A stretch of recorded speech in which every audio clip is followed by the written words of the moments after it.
Então, já deu o aviso aqui. Deixa eu abrir meu PowerPoint. Esse aqui é o sistema reprodutor feminino, esse é masculino.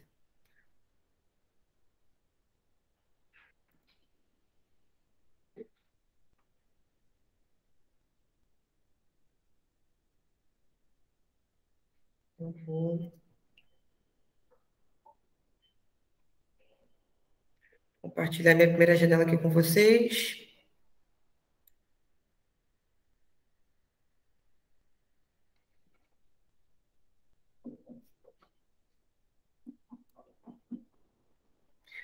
Bom, então, com relação ao sistema reprodutor masculino e feminino,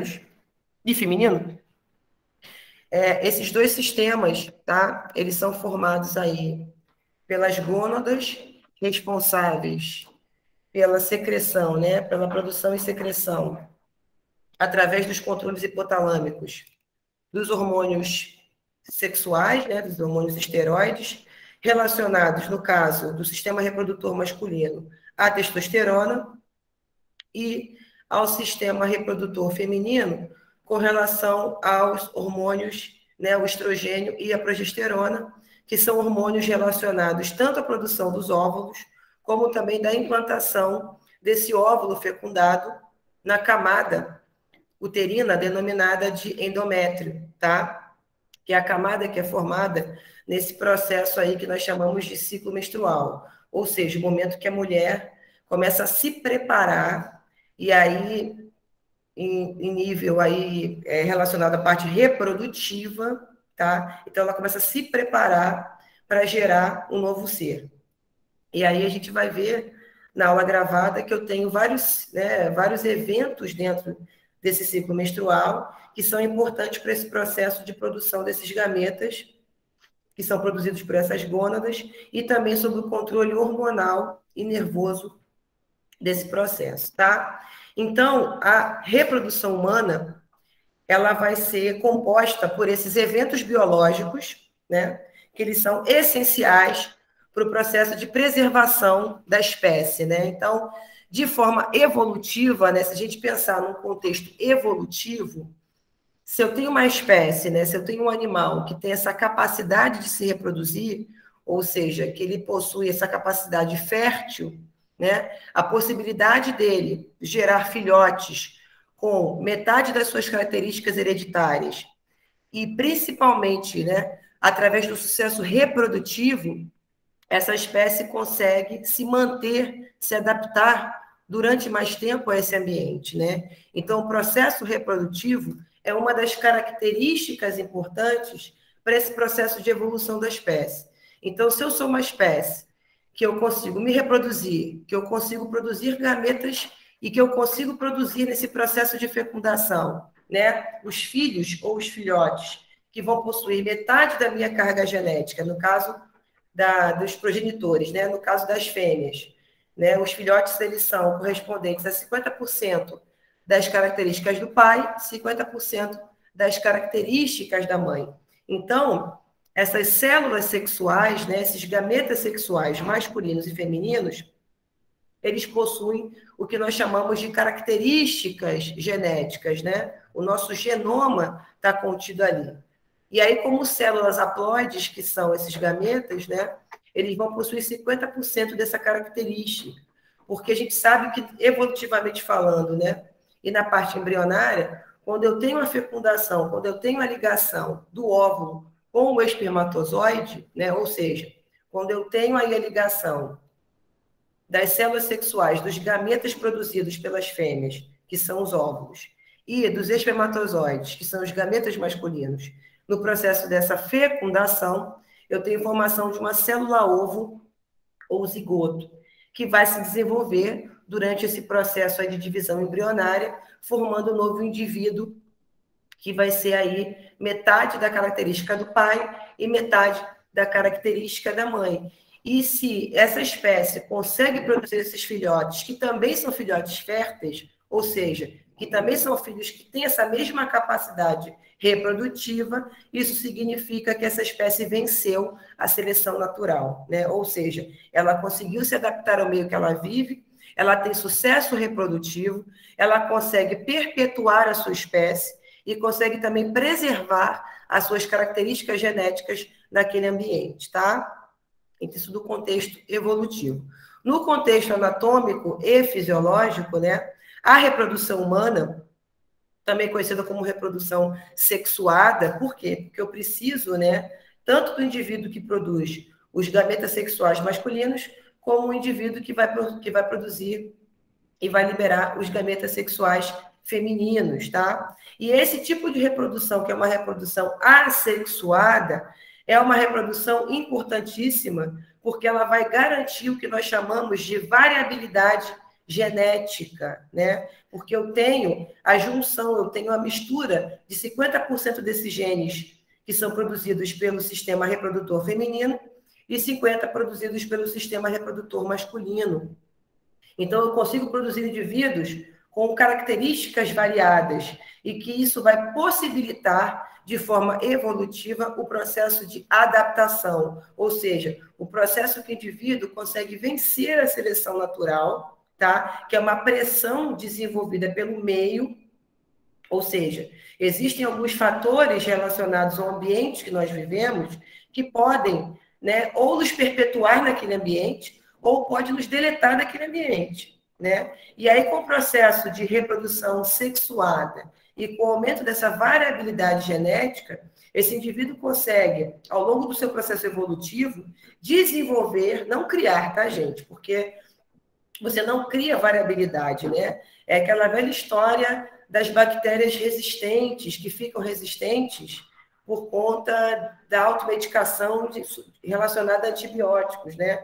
Então, você não cria bactérias resistentes, você seleciona essas bactérias resistentes, né? Fazendo uma analogia aí à parte de microbiologia, que eu acho que vocês viram relacionados aí ao que nós chamamos de seleção artificial, né? Então, nesse processo, então, quando você, por exemplo, faz uma automedicação, ou quando você não utiliza aquele antibiótico, né, dentro daquele período de farmacocinética que a gente chama, né, você pode, nesse processo, promover a seleção daquelas bactérias que possuem aquele plasmídio para resistência, ou seja, aquele conjunto de genes, né, que compõem o plasmídio, que são aquele conjunto de genes extra da bactéria, né?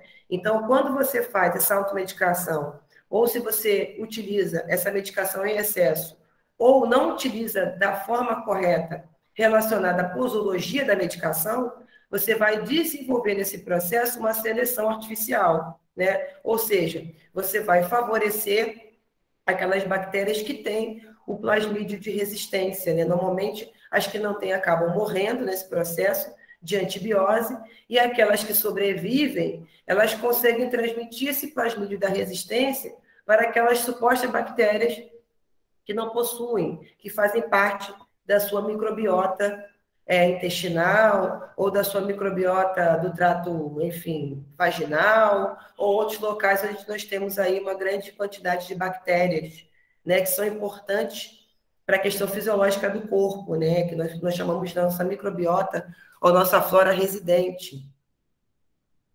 Que eu acho também que vocês viram alguma coisa relacionada na parte de biossegurança e com relação aos processos infecciosos e de infecção oportunista, né? Então, nesse processo, você seleciona essas bactérias que têm esse plasmídio, por exemplo. E aí, da próxima vez que você for utilizar aquela medicação, ela já não vai ter mais o mesmo efeito. Por quê? Porque agora a quantidade de bactérias com plasmídio resistente é maior do que da primeira vez. Por isso que em algumas situações o médico sempre vai fazer uma associação de antibióticos no processo aí de tratamento de alguma infecção microbiana, né, causada por bactérias, para conseguir abarcar um número maior de cepas bacterianas, e também por isso é importante que o médico, por exemplo, passe um exame relacionado a um antibiograma, por exemplo, para que você consiga identificar quais são as bactérias que estão provocando aquela infecção, para que você consiga tratar aquela infecção de maneira personalizada, para evitar esse processo aí de seleção dessas bactérias aí existentes, né? Então, a gente sabe que essa troca de gametas, né, essa troca que vai ocorrer da parte genética desses gametas, é importante para aumentar essa variabilidade, né, e aumenta o sucesso reprodutivo e faz com que esses indivíduos consigam ficar, né, mais adaptados por conta da maior possibilidade, tá, de desenvolverem no processo evolutivo, no processo de crescimento desse indivíduo, né, desse organismo vivo, possibilidades de sobrevivência ao que nós chamamos de seleção natural, tá? Que seria essa pressão seletiva do meio. E para isso, né, para que esse processo de reprodução humana e para que esse processo do sucesso reprodutivo ocorra, só um minutinho, gente. Acho que alguém pediu para entrar aqui na sala. Peraí.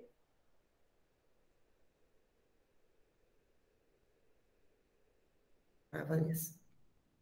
Então, deixa eu retornar aqui.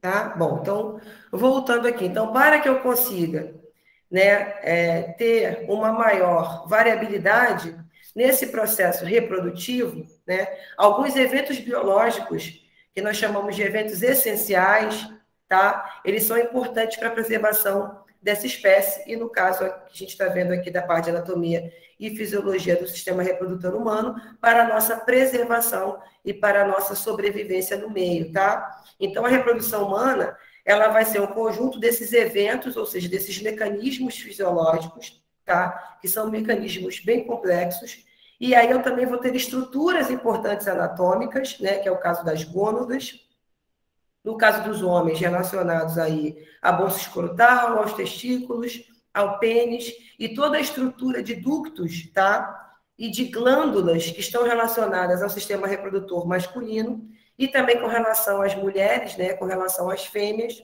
né?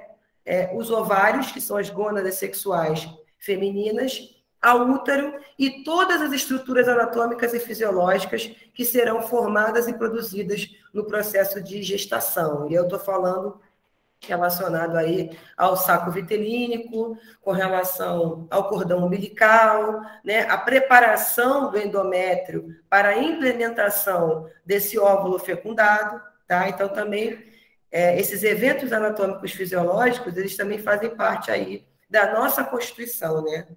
Tanto das fêmeas como dos machos relacionados aí aos homens, tá bom? E aí, nesse caso, com relação ao sistema reprodutor masculino e ao sistema reprodutor feminino, nós temos aí o que nós chamamos de algumas semelhanças, né, morfofuncionais.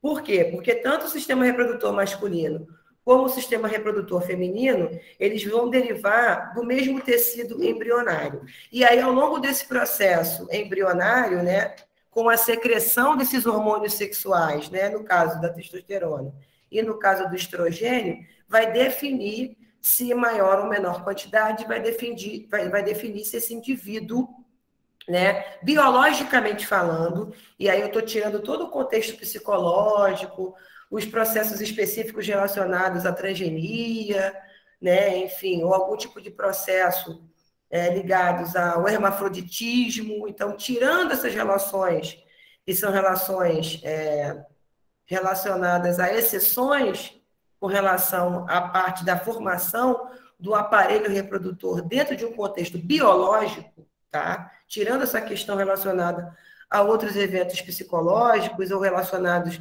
ao processo de secreção hormonal, né? Então, nesse processo, os hormônios produzidos na fase embrionária, né, que são liberados aí pela mãe, eles vão definir, e também a questão genética também, né, porque a gente sabe que as mulheres, nós somos aí os cromossomos XX e os homens cromossomos XY, e isso também vai definir com relação ao processo de produção e secreção desses hormônios esteroides, tá? E ao longo desse processo embrionário, enfim, dentro do processo gestacional, a questão biológica vai definir se vai ser indivíduo macho ou fêmea nesse contexto genético, né, relacionado aos genes aí sexuais, tá? Mas que também, ao longo do processo, pode muita coisa acontecer relacionadas aí à questão do intersexo. São outras questões que têm também mais vínculo psicológico, né?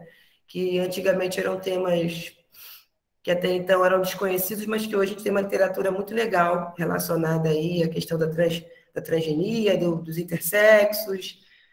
Tem também a questão do hermafroditismo, né, quando o indivíduo, por alguma questão hormonal ou genética, desenvolve. Tem algumas síndromes também relacionadas aí a uma formação incompleta do sistema reprodutor, tá bom? O Jota levantou a mão, você quer falar alguma coisa? Pode falar, querido. Professor, tem uma dúvida. O hermafrodita, ele tem, tipo assim, tem um hermafrodita Sim. homem e um hermafrodita mulher? Ou... Não, tem. O Ah, hermafroditismo tá. ele pode ser dos dois tipos.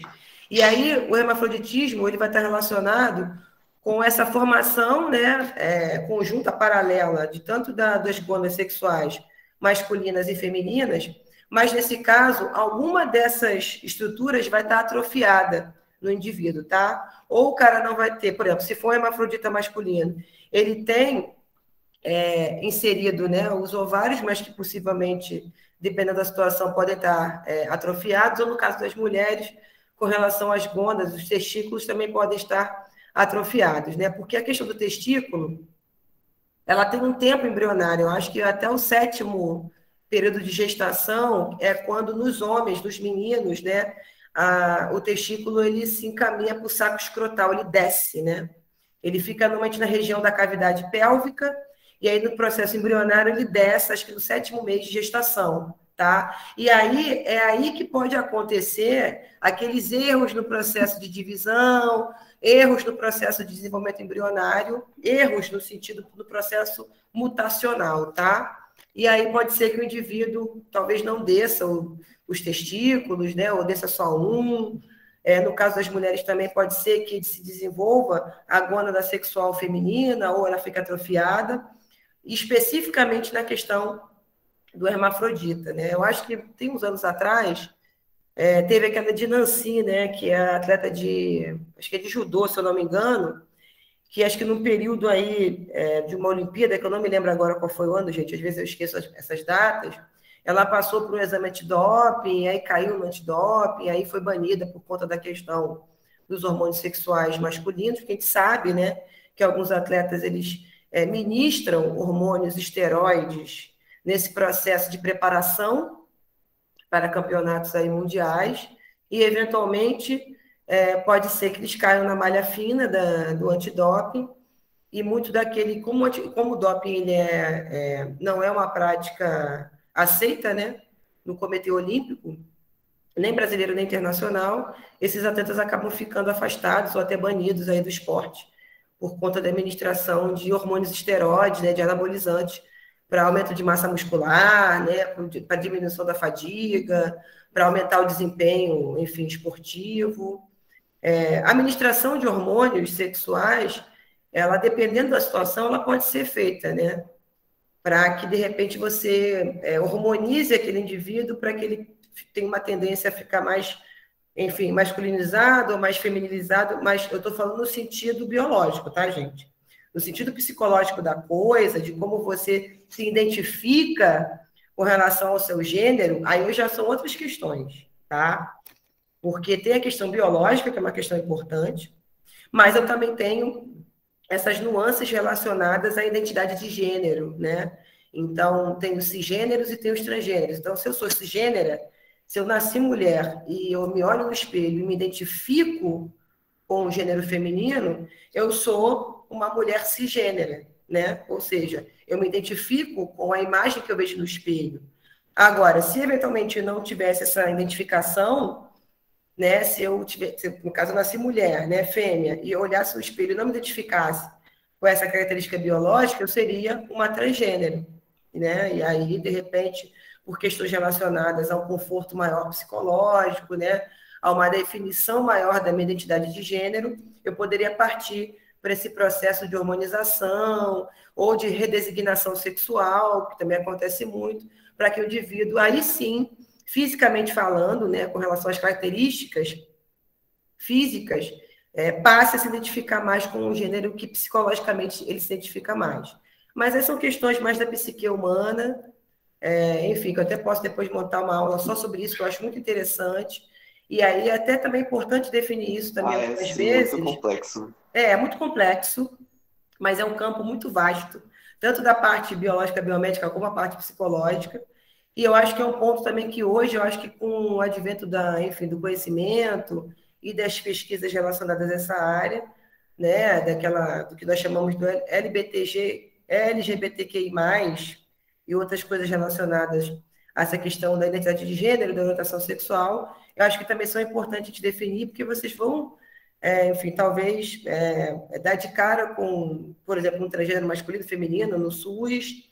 Existe também uma, né, com relação à parte bioética do biodireito, né, relacionada à redesignação sexual e à razão, né, o nome social, que também é importante para esses indivíduos que fazem essa transformação, né, que transcendem essa questão relacionada ao conceito biológico e mudam fisicamente para se sentirem mais aceitos, né, individualmente, psicologicamente, e com relação aos processos de redesignação sexual, que são aquelas cirurgias, né, para modificação para a vagina do pênis e também daquela mastectomia total nos transgêneros masculinos, que são acolhidos e abarcados pelo SUS, né? Então, essas cirurgias elas podem ser feitas pelo SUS nesse processo aí de modificação e de mudança do gênero, tá? Então, e aí se alguém tiver mais interessado sobre isso, pesquisem, porque hoje o campo é bem vasto e a gente consegue buscar informação, porque eu acho que a informação é importante para tudo.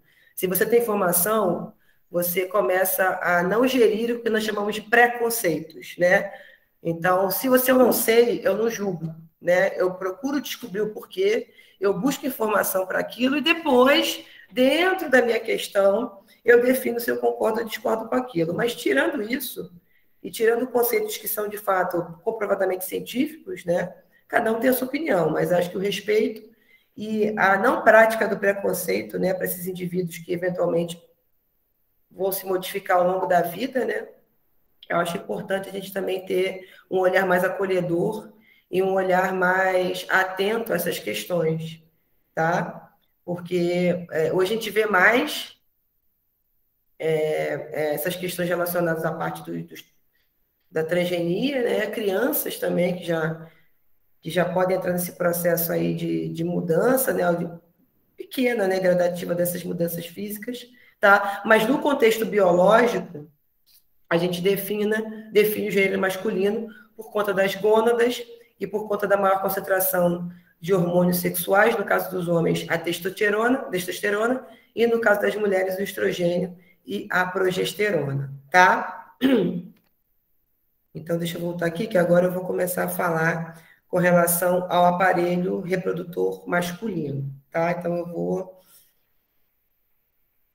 interromper esse compartilhamento aqui, eu vou abrir aqui, com relação ao aparelho sexual masculino, né? Então, testículos, bolsa escrotal e o órgão copulador, que é o pênis.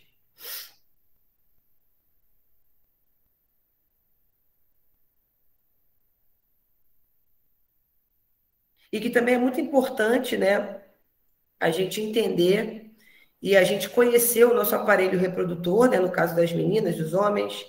Por quê? Porque além dessa questão relacionada à estrutura, né, enfim, do órgão copulador, de como é que ele funciona, né, quais são os tipos de regulação relacionados à parte hormonal e fisiológica, como é que é a questão da puberdade, que é um marco muito importante nesse processo de fomento, né, de crescimento dessa região relacionada à parte reprodutiva humana, como é que essas questões elas vão influenciar na questão, tanto da questão da orientação sexual, como também da questão psicológica, né?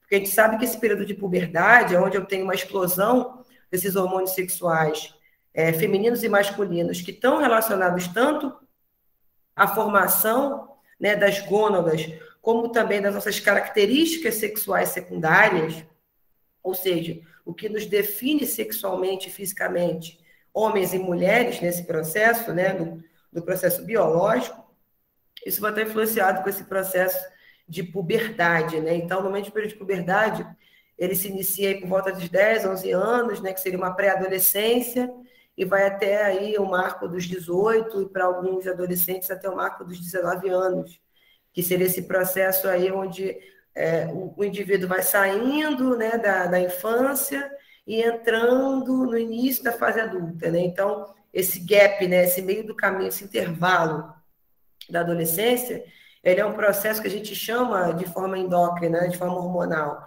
É um processo de relação da puberdade, é um processo que parece lento, mas não é, por conta da questão hormonal. Mas se você pensar que o indivíduo ele passa da infância para a fase adulta em 7 anos, às vezes 6 anos, então é um período curto para esse indivíduo se desenvolver psicologicamente falando e até amadurecer fisiologicamente, né?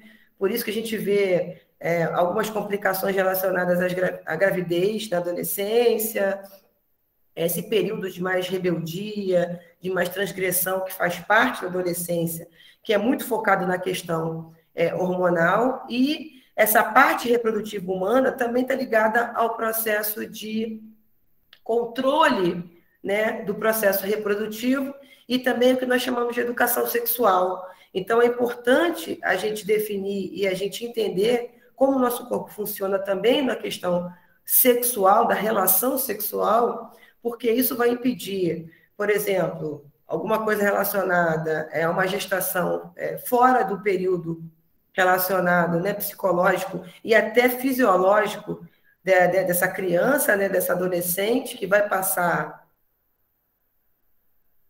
Deixa eu ver aqui a Michelle. Só um minutinho, gente. A Michelle botou alguma coisa aqui no. Deixa eu ver aqui. Deixa eu ver aqui.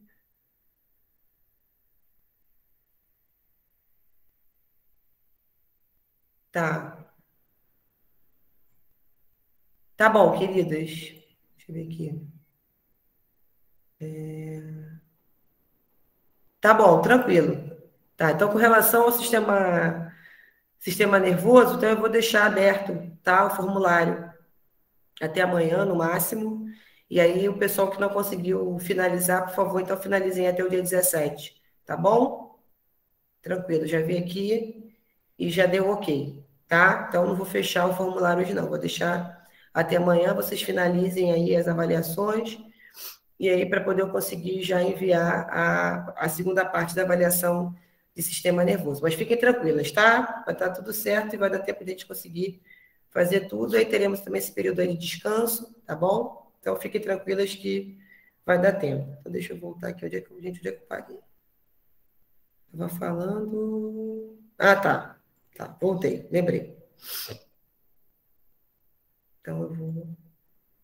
Então, aqui a parte anatomia e fisiologia do sistema reprodutor masculino, né? Então, como eu tinha comentado com vocês, né, que o sistema reprodutor masculino, feminino, estão relacionados ao processo de reprodução humana, estão ligados a esses eventos biológicos que são importantes para a preservação e perpetuação da espécie, aumentam a variabilidade genética dos indivíduos por ser um tipo de reprodução sexuada, ou seja, onde eu tenho aí produção e ligação de gametas sexuais masculinos e femininos, que possuem 50% das características genéticas dos indivíduos, né? 50% do pai, 50% da mãe, desenvolvendo uma célula ovo ou zigoto, que a gente chama isso na genética de diploide, que vai possuir aí os 46 cromossomos, né? 44 relacionados à parte somática e 2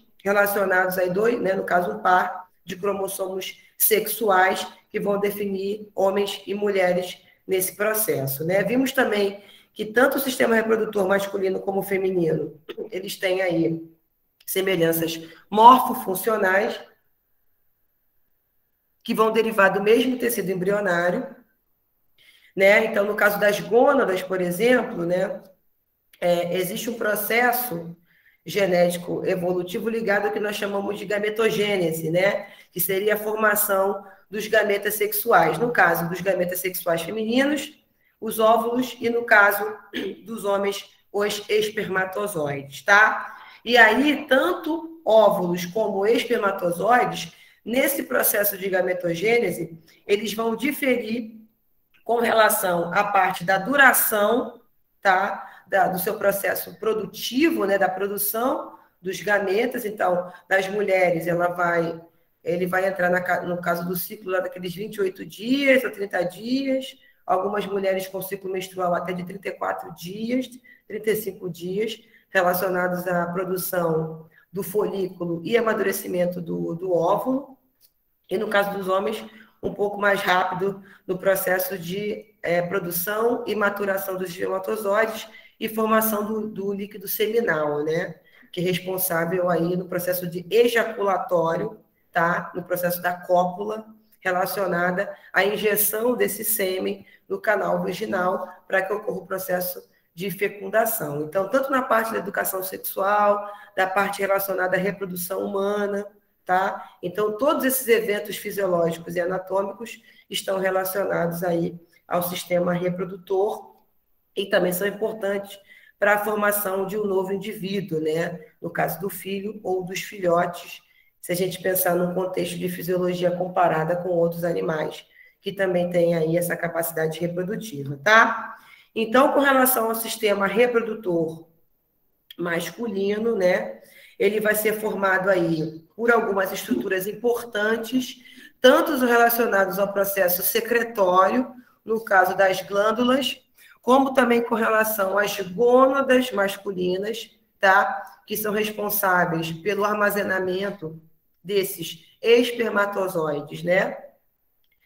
Do amadurecimento, né, dessas células sexuais, desses gametas sexuais, e também da produção dos hormônios, né, no caso do hormônio masculino, que é a testosterona, até o órgão copulador, que é o pênis, relacionados ao processo de injeção, né, de colocação desse sêmen lá no canal vaginal, no processo da relação sexual, no processo da cópula, tá? Então, quais são as estruturas ligadas ao sistema reprodutor masculino? Então, nós temos os testículos, tá? Que ficam nessa região aqui da bolsa escrotal, que é um sistema formado por ductos, por canais, e aí, tá vendo? Vocês estão vendo esses canais aqui, ó, tá? Que nós chamamos aí, né? E nós temos aí de 3 tipos. O canal deferente, ver se eu acho ele aqui. Acho que está nessa... Aqui, ó. O ducto deferente, tá? Relacionado à parte ejaculatória e a uretra, tá? Então, são esses 3 ductos ou esses 3 canais que estão ligados ao sistema, tá, reprodutor masculino, além dos testículos, que são as gônadas sexuais masculinas. Além disso, nós temos o que nós chamamos de glândulas sexuais acessórias, tá? Que estão relacionadas às vesículas seminais, tá? A próstata, que é essa região aqui, ó, e com relação à glândula bulbo-uretral, que está nessa região aqui, ó, também conhecida como glândula de Cooper, tá?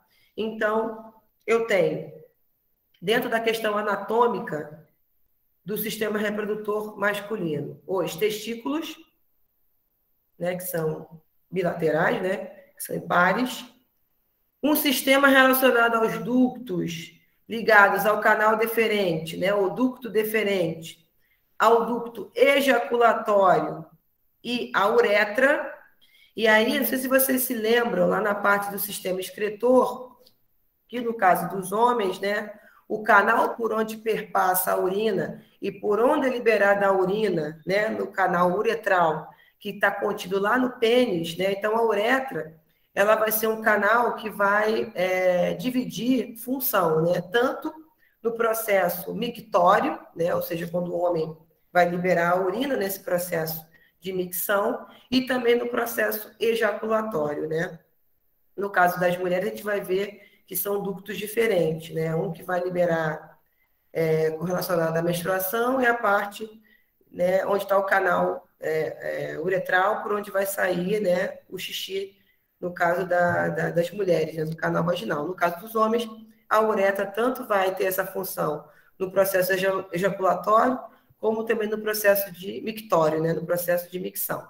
Além disso, eu também tenho as estruturas de suporte, que é o caso do escroto, tá? E com relação ao pênis, que é o órgão copulador, né? Que é o órgão ejaculatório. Bom, os testículos, eles são esses órgãos importantes aí do sistema anatômico sexual masculino, que vão ter duas funções importantes aí, tá? Tanto a parte da produção dos gametas sexuais masculinos, que é o caso dos espermatozoides, e também com relação à secreção dos hormônios, tá? Relacionados aí à produção da gametogênese e do amadurecimento, tá? Desses espermatozoides. Então, tanto com relação ao FSH e o LH, que vocês vão ver que são hormônios, que acho que eu cheguei a comentar na parte do sistema endócrino, que tanto homens quanto mulheres, eles produzem esses fatores de crescimento relacionados às gônadas, tá? Que é o FSH, que é o folículo estimulante, o LH, que é o luteinizante, e no caso dos homens é a testosterona, tá? No caso das mulheres, o estrogênio. Mas no caso dos homens, os homens também produzem estrogênio, tá, gente? Só que comparativamente às mulheres, a quantidade de estrogênio é um pouco menor, tá? A maior quantidade é de testosterona. E no caso das mulheres, as mulheres também produzem testosterona, tá? Mas é numa proporção menor, né? No caso, a quantidade de testosterona no processo embrionário para as mulheres é um pouquinho menor do que nos homens, né? Então, o estrogênio e a progesterona vão estar em maior quantidade, tá? Normalmente, né, os espermatozoides, eles ficam armazenados nesse local, né, da bolsa escrotal aqui nos testículos, e serão transportados por esses ductos, né? No caso que eu comentei com vocês, com relação ao canal deferente e com relação aí à parte do ducto ejaculatório, né? E eu também tenho essas glândulas acessórias, que é no caso da glândula seminal, né? Da próstata e da glândula bulbouretral, que vão desenvolver, né? Que vão secretar, tá? Substâncias que são importantes para a proteção e a nutrição dos gametas sexuais masculinos, tá? Veremos que é o caso, por exemplo, da frutose, que compõe, né, o líquido seminal, o sêmen nos homens, e que essa frutose ela é importante porque ela vai ser a fonte, né, de produção de ATP das células sexuais masculinas, né? Então a gente viu lá na citologia, né, que as nossas células, num processo de respiração celular, produzem ATP para suas atividades bioquímicas e fisiológicas, né? Ela precisa de energia para que a célula consiga fazer a manutenção da sua parte fisiológica. E aí, não mais que diferente no caso das células sexuais masculinas e femininas, no caso dos homens, né, a frutose, que é um tipo de açúcar, ela vai ser importante para a produção desse ATP pelos espermatozoides, tá, gente? Então, os espermatozoides são armazenados e transportados por esses ductos, tá? Onde as glândulas acessórias, elas vão secretar essas substâncias que são envolvidas na proteção, tá? E na nutrição desses gametas, e também vão facilitar a movimentação desses gametas até o local correspondente ao canal vaginal, tá? Porque esse líquido seminal, a gente vai ver aí um pouquinho mais para frente, que ele também vai ser importante para esse processo de fecundação e para o processo da relação sexual, né? Diminuindo, por exemplo, o pH vaginal, né? Transformando o ambiente mais alcalino, porque o sêmen ele tem uma constituição bioquímica mais alcalina, tá? Para preservação das minhas células sexuais masculinas, né? E também vão ser importantes para diminuir essa acidez vaginal, do canal vaginal, para não matar os espermatozoides, né? E também vai liberar uma outra substância que são as prostaglandinas, tá? Que são importantes para o processo de contração do canal vaginal, para que durante o processo de cópula a vagina ela aumente, né? A abertura, né, do canal para que esses espermatozoides consigam nadar livremente nesse meio, que é o meio mais mucoso, né? Por isso que também é importante o muco para o processo de atrito, né? No processo da relação sexual, para que não ocorra dano nem na mucosa do pênis, né? No caso dessa região aí epitelial do pênis, nem na mucosa vaginal. e também ajuda no processo de fecundação. Então, vocês percebam que, literalmente, no processo da cópula e no processo da formação de gametas, tanto o corpo masculino como o corpo feminino, né, o aparelho sexual masculino e o aparelho sexual feminino, eles se preparam para esse evento, né? Com relação também à questão do controle simpático-parasimpático, né? Então, problema, com relação à questão também hormonal, então, é literalmente um evento fisiológico, tá? Então, o corpo literalmente se prepara para esse processo, se prepara para receber, a mulher, no caso, se prepara para receber sêmen, esse homem se prepara no processo de excitação sexual e depois no processo ejaculatório para a liberação desse sêmen, para que ocorra a fecundação, tá?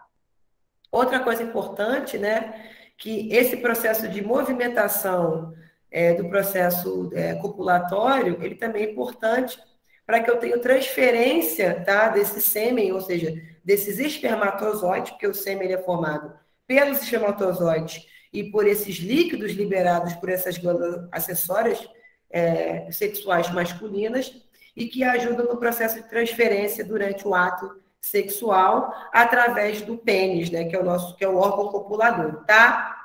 Bom, então, com relação à bolsa escrotal, aqui é o caso é um corte sagital do testículo, né? Então, tem a parte do epidídimo, né, que é a parte aí do amadurecimento dos espermatozoides. Tá vendo aqui? Eu tenho uma rede de túbulos que são responsáveis aí pela liberação e secreção, né, dessas substâncias liberadas pelas glândulas acessórias.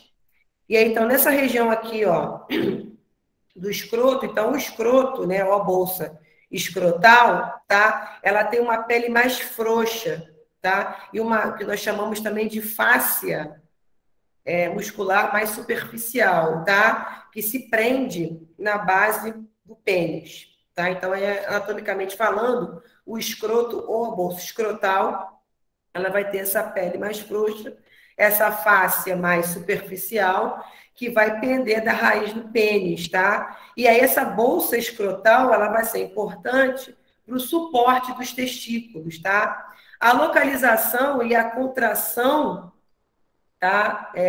Do escroto, né? Ou da bolsa escrotal, ela vai ser feita por fibras musculares que também serão importantes para manutenção da temperatura, tá? Que tem que ficar uma temperatura abaixo da temperatura corporal. Por quê? Porque a bolsa escrotal, ela está fora da cavidade pélvica, né? Por isso que eu não sei se os meninos já repararam, né? Por que a bolsa escrotal, quando está num ambiente mais frio, por exemplo, num ambiente onde a temperatura é mais baixa, né, ela tende a ficar um pouquinho mais retraída, né? E quando eu estou num ambiente uma temperatura maior, a bolsa escrotal ela fica um pouco mais afastada, né? Da região corporal, né? Ela aumenta um pouco de tamanho. Então, essa variação do tamanho também e da contração dessas fibras musculares, ela é importante para fazer a manutenção da temperatura, tá, dos espermatozoides, que ficam, enfim, protegidos e armazenados, tá, nesse local.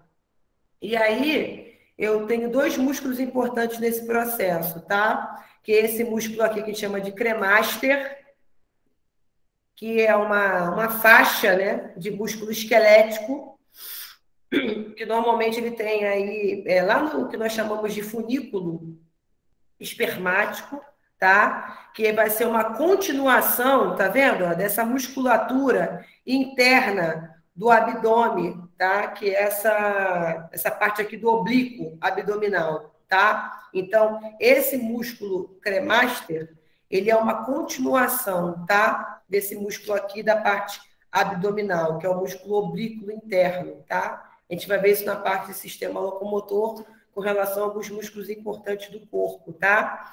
E aí essa musculatura aqui é importante porque ela vai elevar os testículos, tá? Durante a exposição do frio e também com relação ao processo de excitação sexual, tá? Então, esse músculo cremaster, que é esse músculo aqui, ó, que é a continuação do músculo oblíquo do abdômen, ele eleva os testículos durante a exposição ao frio, tá? E também durante o processo de excitação sexual, né? E outro músculo importante é esse músculo aqui, ó, chamado de dartos, tá? Esse músculo, ele também vai se contrair em resposta ao frio e se relaxa, tá? Em resposta ao calor, porque tanto essa aproximação da bolsa escrotal para o corpo do homem, para poder manter a temperatura basal e também o afastamento, eles são importantes para esse processo de controle da temperatura aí da bolsa escrotal, que fica nessa região aí fora da cavidade pélvica, tá? Que é essa região mais abaixo aqui da cintura, com relação aí aos homens, tá? Bom, com relação aos testículos, e aí nós temos aqui, ó, um corte sagital do testículo, mostrando aqui, ó, os túbulos seminíferos, né? Então, eu tenho o canal deferente, eu tenho os ductos ou canais aí do epidídimo, a parte dos túbulos seminíferos, túbulo reto, aqui a parte da vascularização, né? Porque além desse processo muscular e de fibras e dessa face superficial, eu também tenho bastante inervação e eu tenho vascularização nesse local, né? Porque esse local é um local irrigado, também bastante irrigado, tanto o pênis como relacionado aí ao saco escrotal, à bolsa escrotal, né? Então, normalmente os testículos, deixa eu ver aqui uma outra imagem, aqui, ó, dos testículos, aqui com relação à anatomia testicular, né? Então, os testículos, eles normalmente são impares, tá? Eles são do tamanho, né, aí de 2, né, no caso aí 5 centímetros, e aí eu tenho aí mais 2,5 de diâmetro, então são ovais. Normalmente o testículo ele pesa em média aí a 10 a 15 gramas, tá?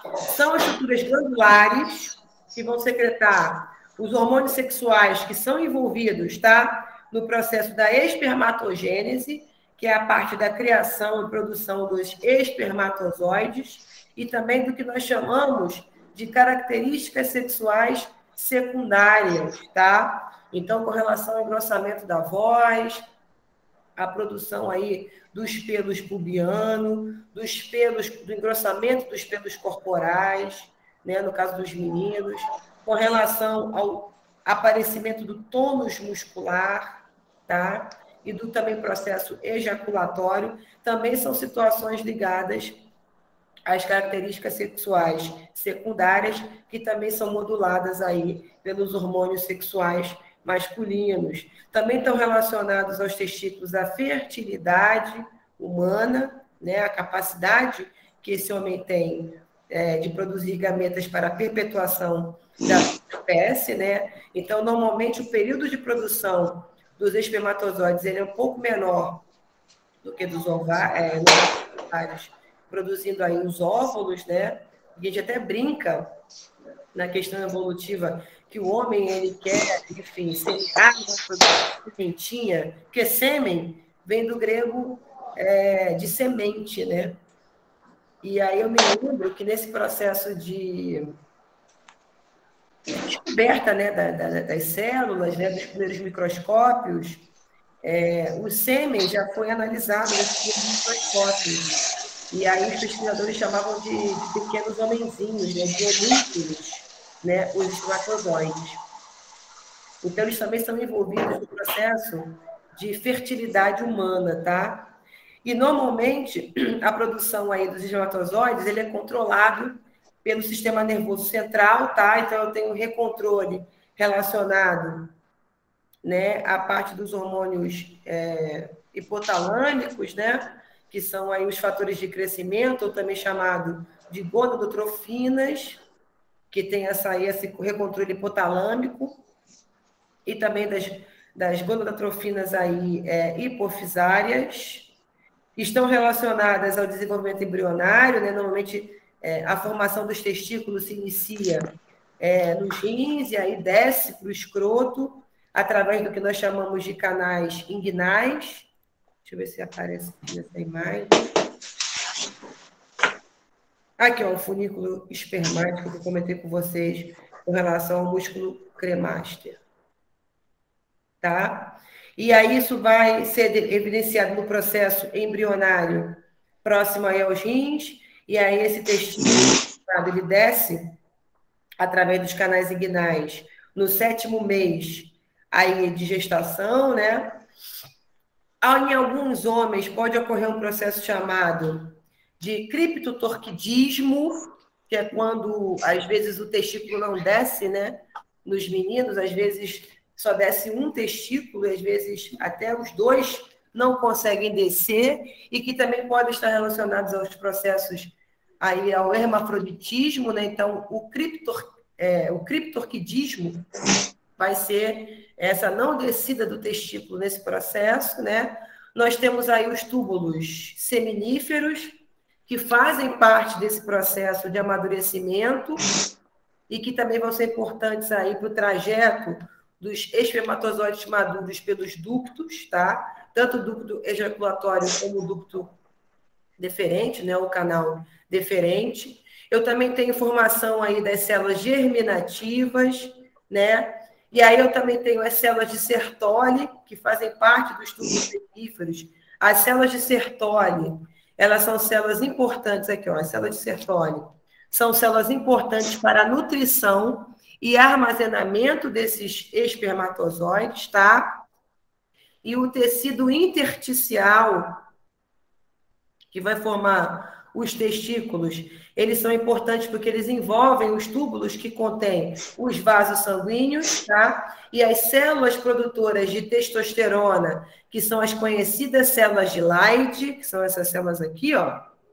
Então, essas células de Leydig são essas células importantes para a produção da testosterona, nessa região aí do tecido intersticial, tá? E aí, quando eu tenho formação através do processo de espermatogênese, tá? Desses espermatozoides e amadurecimento dessas células sexuais, né?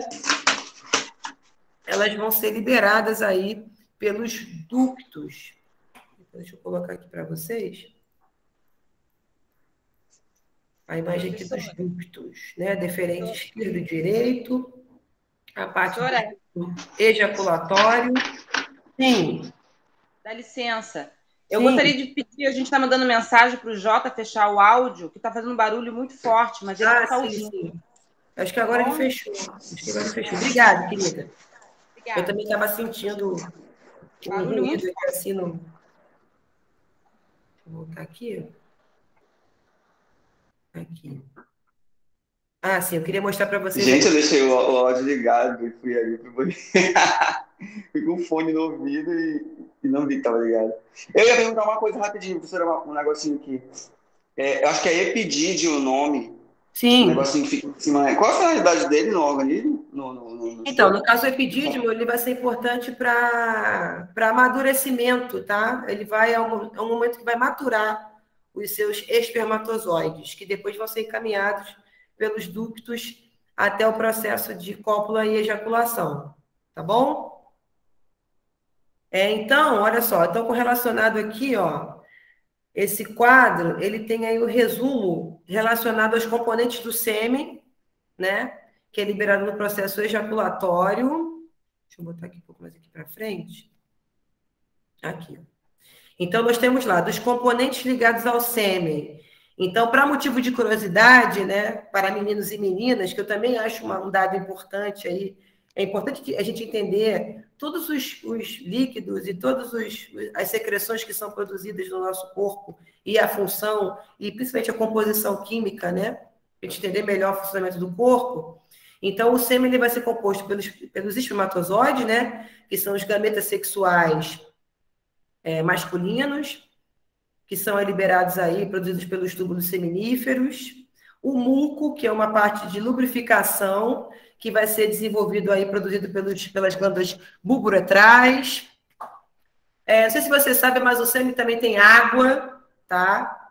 Que também vai ser liberado pelas glândulas acessórias. Eu também tenho o que nós chamamos de soluções tampões, que são importantes para neutralizar o meio ácido da vagina, que vai ser liberado pela próstata e também pelas glândulas bulbouretrais. Eu também tenho nutrientes, né, que estão importantes aí para a nutrição dos espermatozoides. Eu tenho frutose, que é liberada pelas vesículas seminais, que são importantes aí para o processo de produção de ATP. Eu tenho o ácido cítrico, que também é liberado pela próstata. Vitamina C, carnitina, que é o tipo de aminoácido, né? As enzimas, tá? Que são importantes para a coagulação do sêmen na vagina, na vagina, e que também fazem a liquefação desse coágulo, tá? Que também é liberado pelas vesículas seminais e pela próstata. Aí eu tenho zinco, que pode ter uma associação ligada à fertilidade, tá? E é também interessante que existem algumas suplementações ligadas aí à produção de massa muscular, principalmente os meninos que por algum motivo utilizam aí algum complemento relacionado à parte da produção, aumento de testosterona no corpo, normalmente também são à base de zinco, tríbulos terrestres, e também a galera que utiliza testosterona sintética para a formação aí de aumento da massa muscular na hipertrofia, né, na hora da atividade física, também utiliza alguns compostos à base de zinco, que são importantes para a proteção, tá? O carbinol também, o beta-carbinol também são utilizados aí para proteção das gônadas, para, enfim, indivíduos que eventualmente utilizam aí de suplementação ou de reposição hormonal nesse processo, tá? E as prostaglandinas, que vão ter função aí de contração, né, da musculatura lisa, ajudam no processo de transporte dos espermatozoides e que também são liberados, tá, pelas vesículas seminais, tá? Então, só também motivo de curiosidade também para a parte prática de vocês aí, relacionada, normalmente para quem, né, os médicos aí relacionados à parte da estrutura sexual masculina e feminina, ginecologista, né, no caso das mulheres, e os urologistas, no caso dos homens, né? E com relação, eu ia falar também, a próstata eu vou falar mais para frente, porque também pode ter casos aí relacionados a cânceres na próstata, por isso também que sempre a questão aí da profilaxia, dos exames médicos e laboratoriais, né? No caso dos homens acima de 50 anos, porque você tem um aumento da próstata nesse processo aí de senescência, né? De envelhecimento. Então, é muito importante você se manter sempre em dia com seus exames. E se caso você desenvolva um câncer ou uma neoplasia ligada ao aumento excessivo da próstata, você já se encaminha para um oncologista, né, urologista, para fazer o tratamento. Eu me lembro que o meu tio, ele teve um aumento aí na próstata, ele já está com quase 90 anos agora, né? E ele desenvolveu aí um câncer de próstata, fez tratamento, né? Radioterapia, quimioterapia, não chegou a fazer nenhum tipo de cirurgia, assim. Acho que chegou a fazer cirurgia, mas uma cirurgia não muito, enfim, preocupante. Tá bem, né? Enfim. Algumas sequelas relacionadas aí ao processo quimioterápico de radioterapia, mas ele conseguiu, chegou a recidivar, ele voltou a tratar, mas conseguiu resolver essa questão aí relacionada ao câncer de próstata que ele teve, tá? Tem problema se remover a próstata? O problema é remover a próstata? Não. O problema é que você vai ter uma diminuição dessa secreção do líquido que faz parte do líquido seminal. Mas uma coisa séria relacionada à próstata, não. E até alguns casos, se você está com uma neoplasia já muito avançada, até para evitar uma metástase, é preferível que você retire o órgão que já está, enfim, contaminado, que já está excessivamente grande por conta desse descontrole, né? Porque as neoplasias, elas podem ser malignas ou benignas, né? Que é esse aumento exacerbado do número de células, causando, produzindo esses caroços, né? Essas intumescências que a gente chama, né?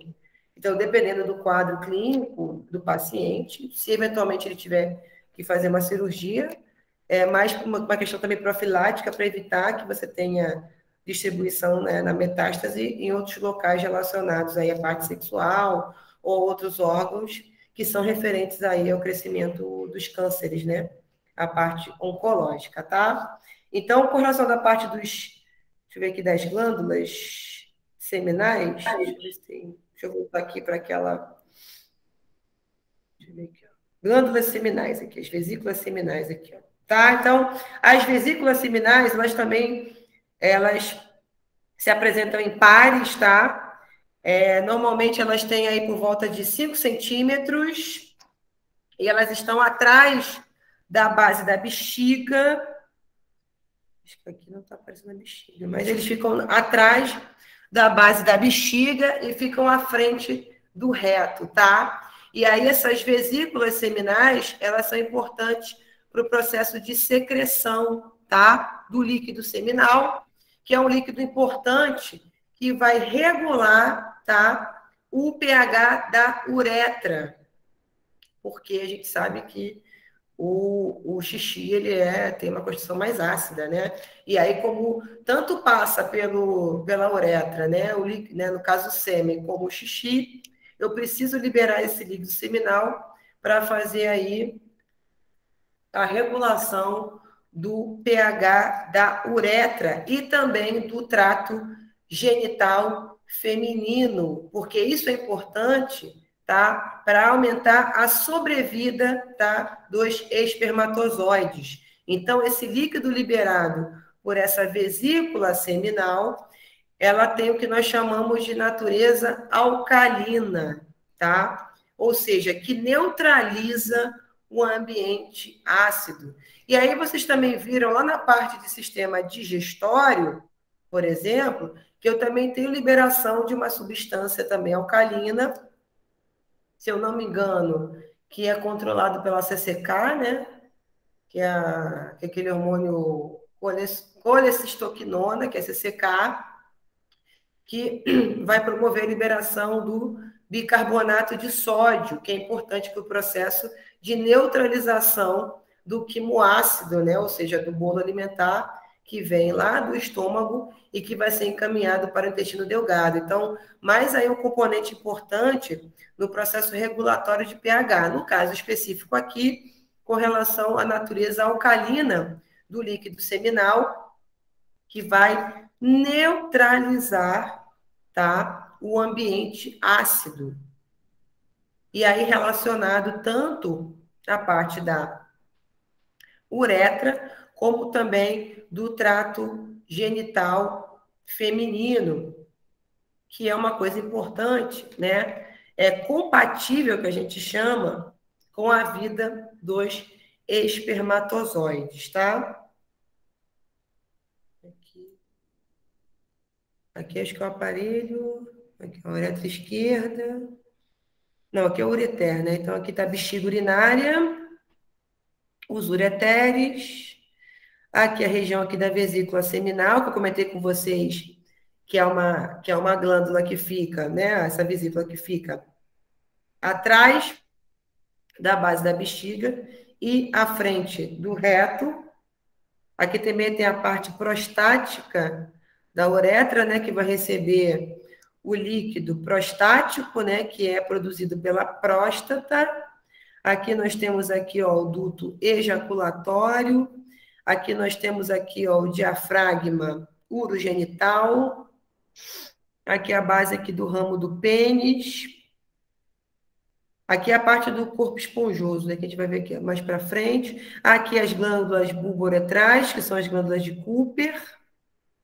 Essas glândulas aqui bulbouretrais, também conhecidas como glândulas de Cooper, tá? Isso aqui, essa imagem, é uma ilustração da parte anatômica das estruturas correspondentes aí ao sistema reprodutor masculino, né? Então, aqui a gente percebe, a gente observa essas subdivisões anatômicas da uretra, né? A parte da uretra prostática, a parte da uretra membranácea e da parte da uretra esponjosa, tá? Isso aqui é uma imagem aqui do Tórtora, que é uma literatura também muito conhecida e utilizada aí nos estudos ligados à parte da anatomia e fisiologia humanas, tá?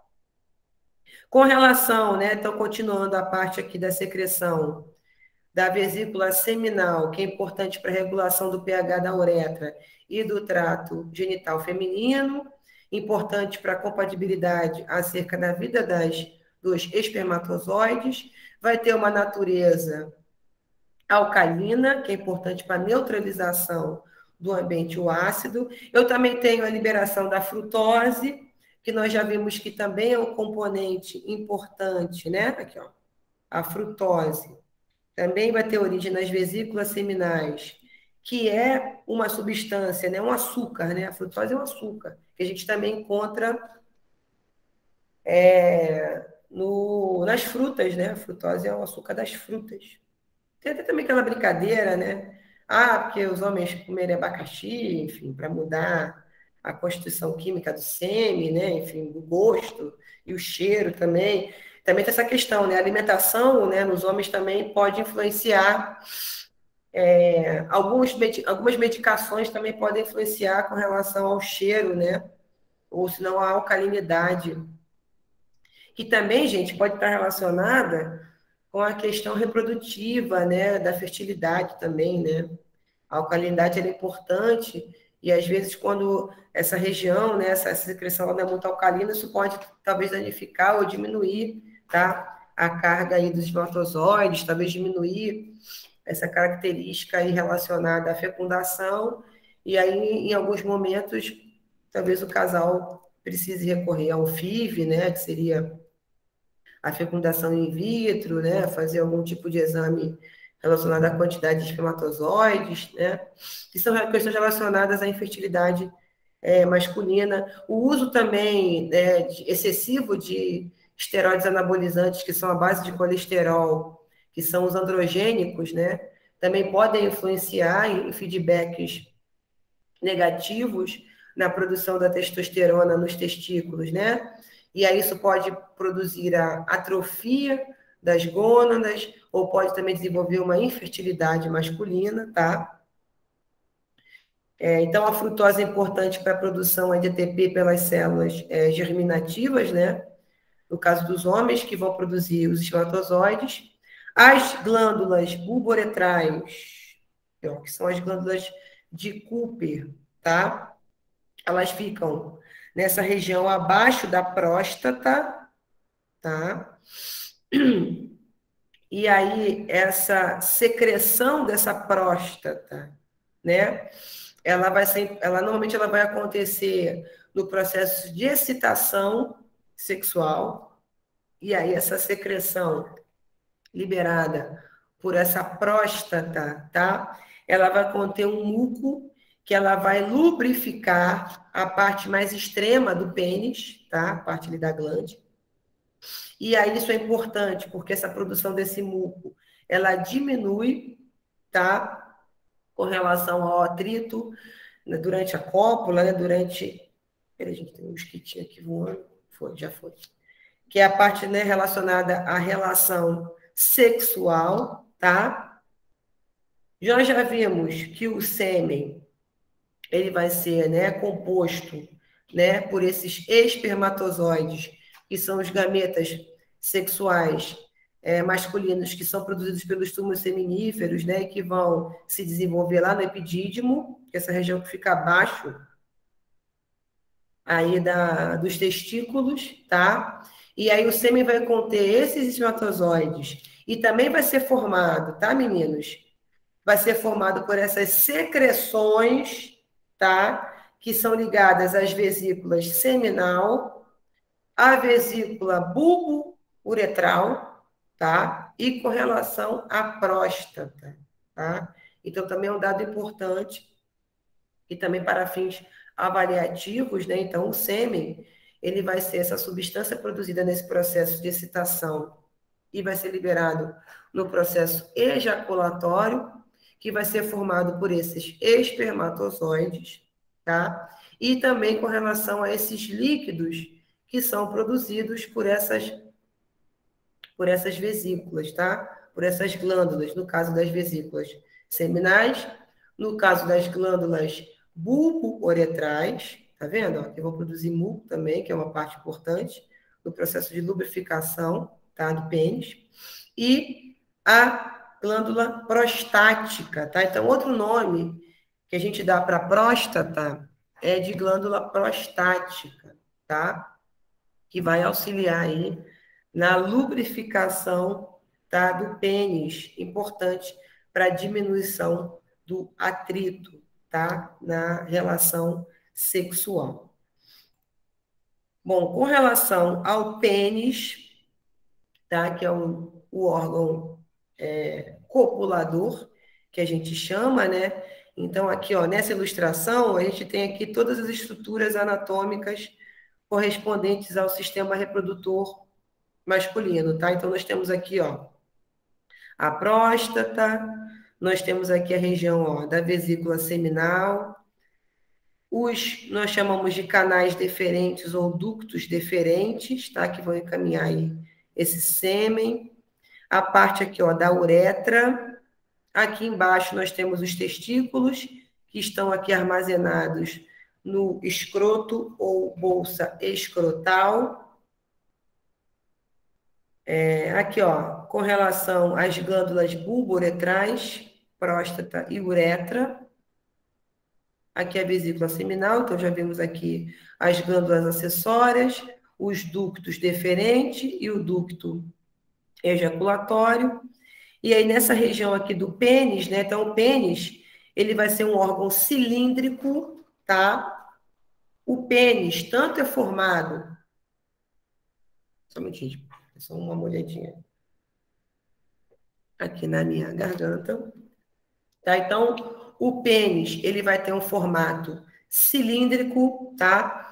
Ele vai ser composto por massas de tecido que nós chamamos de tecido erétil, tá? É uma região bastante vascularizada, tá? Então, aqui a gente vê aqui, ó, nesse corte aqui, ó, os vasos sanguíneos, que são chamados de vasos sanguíneos dorsais, tá?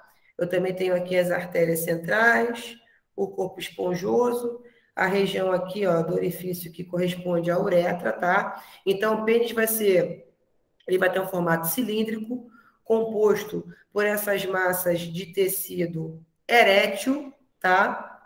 Que ele é bastante vascularizado, essas massas de tecido, tá? Denominadas de corpo cavernoso, tá? Então, esses locais aqui, ó, são locais aí formados por essas massas de tecido erétil, tá? Então, são locais bastante vascularizados, tá? Por quê? Porque eles estão ligados ao processo de ereção, né? De subida, para que o pênis fique erétil, fique duro. E aí, esses locais, eles vão te encher de sangue, tá? Nesse processo de excitação sexual, tá? Que são os corpos cavernosos.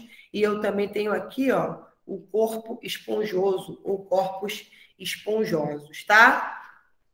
E aí, nessa região aqui, ó, bem na extremidade, tá? Nós temos aí o que nós chamamos de glande, tá? Que seria uma região dilatada, tá? Do pênis, lá na parte distal, lá bem na ponta final, né? Porque tem a base do pênis aqui, na cavidade pélvica, e aí lá, na parte distal, eu tenho a glande, que é essa região aí dilatada do pênis, que vai ser envolvida uma região aqui, ó, tá vendo? Uma parte aqui, ó, uma pelinha que a gente chama, chamada de prepúcio, tá? Então, o prepúcio, ele vai proteger aqui, ó, ele vai recobrir essa região aqui dilatada da glande. E aí, nós temos questões referentes aí à retirada desse prepúcio, em situações específicas aí, no caso das fimoses, né, por exemplo, para liberação dessa glande. E eu também tenho questões relacionadas à parte religiosa, né? Que estão ligadas aí à parte judaica, né? Onde existe uma cerimônia, que eu não me lembro, eu confesso para vocês que eu não sei, não conheço muito sobre a religião judaica. Eu tenho até uma amiga que é judia, mas conheço pouco sobre a religião judaica, que existe, né, como é que eu vou dizer? Não sei se é um evento religioso ou é uma prática dentro do... Eu acho que é tipo uma cultura, se eu não me engano. Acho que é tipo uma cultura, Para tirar o prepúcio, né? Isso, a retirada do prepúcio. Existe uma certa faixa etária nos meninos que, enfim, estão dentro da religião, né, dentro da cultura judaica, e aí eles fazem, né, acho que como é que é o nome do chefe da religião judaica, circuncisão. Isso, muito obrigada. Alguém acabou de me lembrar. Eu estava aqui tentando me lembrar o nome do... circuncisão. Eu acho que é isso, professora. É isso, circuncisão. O menino fica circuncisado, né? Então, eu tenho essa retirada, né? Eles empurram. Até dá uma dor, né? Chega a se sentir uma dor, assim, bem, bem profunda e tal. E aí eu tenho aí essa liberação dessa glande nesse processo, que também, em alguns casos, até para o processo de limpeza, né? Dessa região, enfim. Até também, dependendo da situação, para você não ferir essa região, né, da glande, então tem essa retirada desse prepúcio, né, que é o caso relacionado aí à circuncisão. Muito obrigado aí quem foi que me lembrou. Que é uma questão cultural também, que a gente, às vezes, que a gente não interfere, porque cada um professa uma religião e tem uma cultura diferente, mas que existem alguns rabinos, lembrei, alguns rabinos que não defendem, porque isso pode causar algum tipo de infecção, inflamação, né? Causar dor na criança, enfim. Como também existem alguns casos também de retirada do clitóris nas meninas, mas isso na cultura africana, né? Que também, eu acho que já tem uns anos para cá, já não é uma prática muito... esse é terrível, professora. Esse terrível. Eu já vi. Tem até o do seio, que do clitóris é para elas não sentirem prazer, não quererem se relacionar cedo. Eu li alguma coisa assim. E do seio, eles ficam uma madeira pressionando o seio para que ninguém cresça o olho, né? As meninas não desenvolvam tão rápido. É uma coisa assim. É isso aí. Terrível. Que é uma questão, cultural, africana, enfim, mas que também a gente tem essas ressalvas, mas eu acredito que em algumas regiões da África já não se praticam esse tipo de coisa, porque isso causava infecções, inflamações, até óbitos, né, por hemorragias, porque eles tiram, depois eles costuram. Até tem um filme de uma modelo africana que passou por esse processo, que eu não vou me lembrar também agora o nome, mas tem um filme, não sei se na Netflix tem, que conta a trajetória dela, depois ela conseguiu reconstituir através de cirurgia esse local, e também tem questões relacionadas aos traumas psicológicos, né? A parte dessa questão reprodutiva também, isso mexe muito com a nossa questão da psíquica, né? Sistema límbico, parte também da excitação sexual, então são locais, por isso que é importante conhecer para preservar, né? Para evitar contaminação em relação o que nós chamamos de ISTs, né? Com relação à utilização aí de absorventes internos, de contraceptivos, né? Diafragma, DIU, né? Então, conhecer o corpo, o nosso corpo, tanto a parte masculina como a parte feminina, também é um componente importante para a proteção, né? Da nossa parte reprodutiva.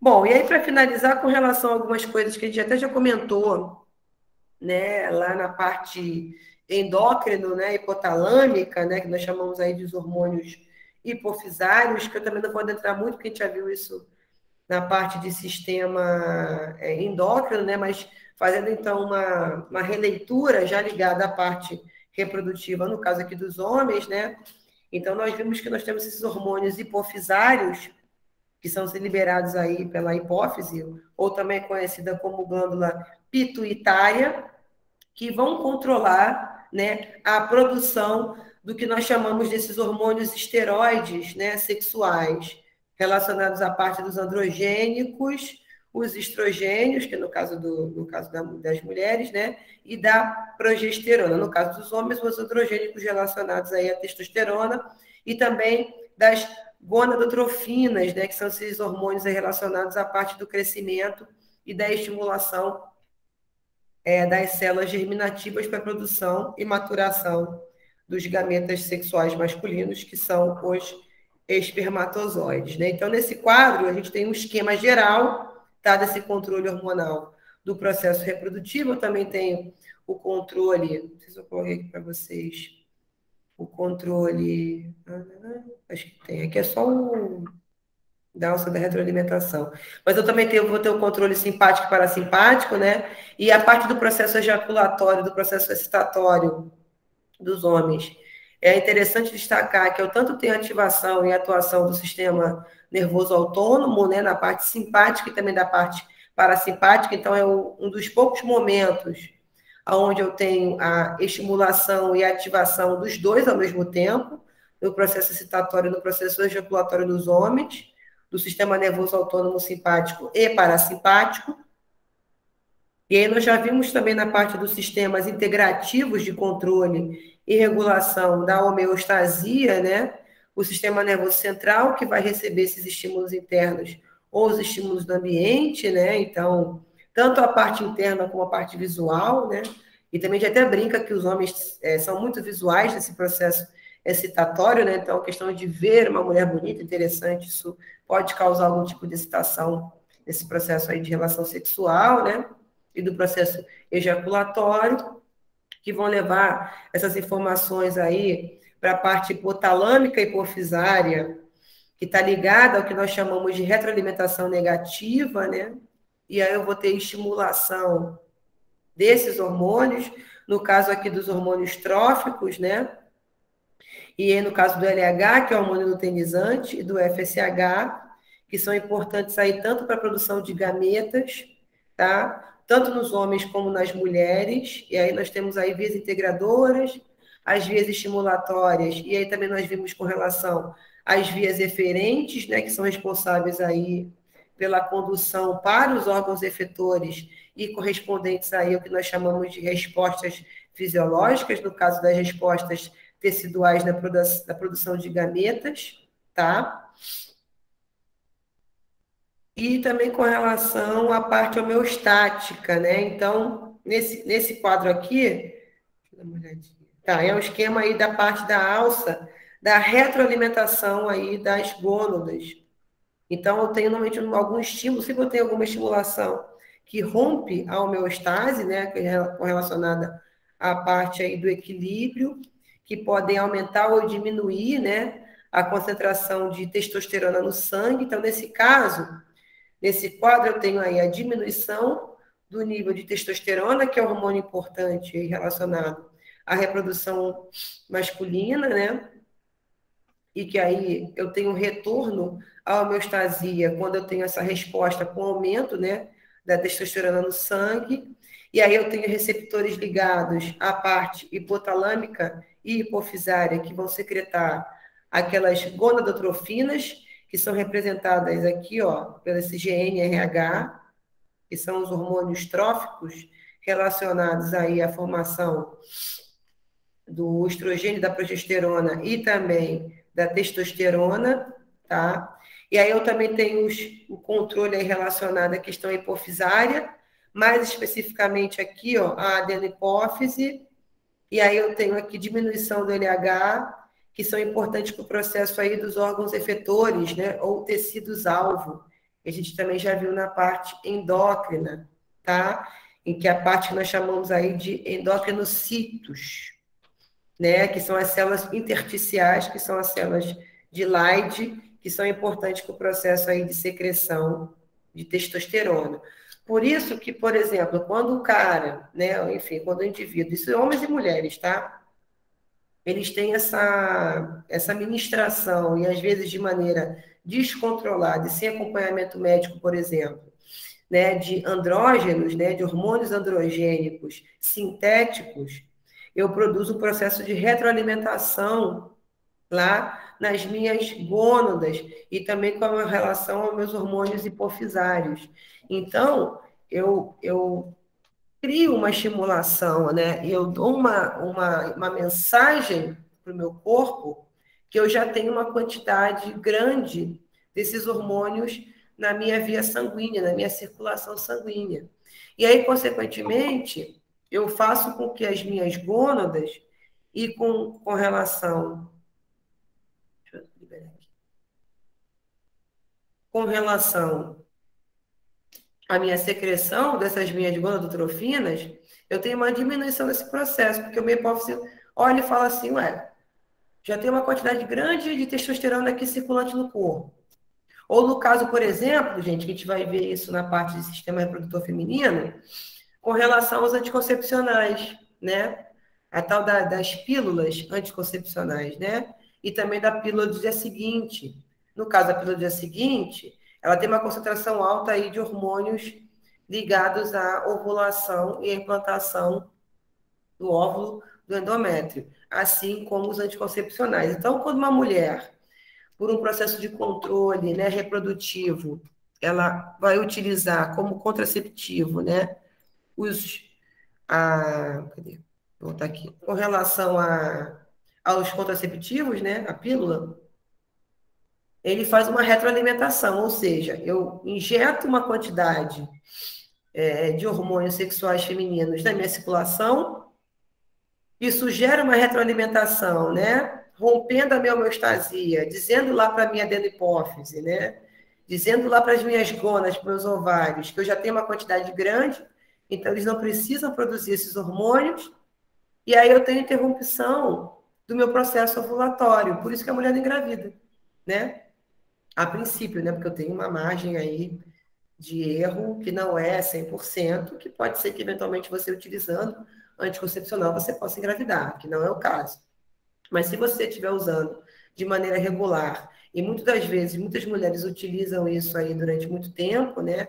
Que tem relação nos anos 70, né? A criação dos contraceptivos, a revolução sexual, da questão do controle relacionado à parte gestacional, né? A parte do processo de fecundação, do controle, né? Da prole, né? Do controle do planejamento familiar. Então, eu escolho, quando eu quero ter filhos, com o advento dos contraceptivos, né? Da pílula anticoncepcional. No caso dos homens, a camisinha, né? Masculina, que seria uma barreira física, né? E eu também tenho as barreiras químicas, né? Então, no caso dos homens, por exemplo, que utilizam anabolizantes, né, testosteronas sintéticas, eles precisam fazer o controle da dosagem, da ciclagem, porque você pode criar um processo, por exemplo, de retroalimentação, e a gônada passa a não produzir mais, tá? Aquela quantidade específica de hormônios ligados ao processo sexual masculino, e também pode ocorrer uma atrofia das gônadas, né, causando, no caso, infertilidade masculina, né, e também outras questões relacionadas à psique humana, né, que estão muito ligadas à questão aí da produção e da liberação dos hormônios. E no caso das mulheres, evita a gravidez, né, no caso, evita a questão relacionada ao processo evolutivo e também fazem uma certa mascaragem, que a gente chama do ciclo menstrual feminino, né? Então, aquele sangue que é liberado quando você tem... Existem alguns anticoncepcionais que são de uso contínuo, né? E tem alguns anticoncepcionais que você passa por períodos aí, 7 dias, né? Que você não utiliza o anticoncepcional, que são aqueles ciclos de 21 dias, onde você tem um certo sangramento nesse processo, que não é o sangramento normal da menstruação, é como se fosse uma menorreia, né? Ou um sangramento de escape, porque quando você utiliza anticoncepcional, você para de ovular, né? Então você não está mais dentro daquele ciclo menstrual normal. Por isso que às vezes é muito difícil, né? Enfim, mulheres que utilizam aí anticoncepcionais durante muito tempo, elas precisam um certo período de desmame, né? Que a gente chama desses contraceptivos aí químicos para conseguir de repente engravidar. Eu mesmo utilizei durante algum tempo, período pouco, né? Acho que uns 5, 6 anos, os anticoncepcionais, até para fazer a regulação hormonal ligada ao meu ciclo menstrual, que ele é muito desregulado. Mas, quando a minha mãe desenvolveu da segunda vez, né, a recidiva do câncer de mama e foi parar nos ovários, isso me deu um clique e aí eu parei de usar anticoncepcional, o que foi muito doloroso, porque o meu desmame, né, o meu desligamento da questão química foi bem traumática, né? Então, meu ciclo menstrual ficou bastante confuso, muito sangramento nesse processo, até regularizar novamente o meu processo ovulatório, né? E menstrual. E para quem tem, por exemplo, mulheres que têm tendência a varizes, por exemplo, não é muito recomendado. Para quem faz atividade física, para crescimento de massa muscular, alguns pesquisadores também não recomendam o uso de anticoncepcional, porque isso diminui a sua possibilidade de aumento aí do crescimento de massa muscular. Eu também senti muito isso, né? Que hoje em dia, depois que eu parei de anticoncepcional, o meu crescimento muscular ele aumentou, que estava um pouco diminuído por conta do consumo de anticoncepcional, enfim, mas aí vai de cada um e também do seu objetivo de vida. Mas que é importante também destacar que isso pode influenciar na sua questão hormonal, né? Então, ficar também muito atento para evitar esse tipo de atrofias ou de comprometimentos com relação às gônadas, tá? Professora, Sim. Uma prima minha, inclusive, ela está com quase 40 anos, nunca conseguiu engravidar, ela toma anticoncepcional, agora ela parou, já tem tempo e não consegue. Mas teve uma época que saía até uma secreção como se fosse um leite do seio dela, dos seios, devido ao uso prolongado do anticoncepcional. Foi difícil mesmo o desmame dela.